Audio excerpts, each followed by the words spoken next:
Magandang umaga, ngayon po ay araw ng Biyernes, December 29, 2023. Update po muli sa lagay ng panahon.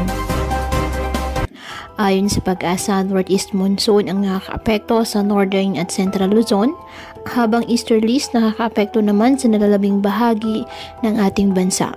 Wala namang bagyo o low pressure area na minomonitor sa loob ng ating PAR na maaaring makaapekto sa lagay ng panahon. Ngayong araw, dahil po sa amihan ang Batanes at Babuyan Islands, asahan na maulap na halangitan na may mga pag-ulan. Ang Visayas, Mindanao, Mimaropa at Bicol Region, asahan din ang bahagyang maulap hanggang sa maulap na halangitan with isolated rain showers or thunderstorms dahil po sa easterlies at localized thunderstorms. At ang Metro Manila at nalalabing bahagi ng Luzon, bahagyang maulap hanggang sa maulap na halangitan with isolated light rains dahil po sa amihan. Kaya patuloy po na pinag-iingat ang ating mga kababayan sa banta ng mga pagbaha at pag-uho ng lupa at ugaliin na magdala palagi ng payong o kahit anumang panangga sa ulan sa tuwing lalabas ng ating mga tahanan.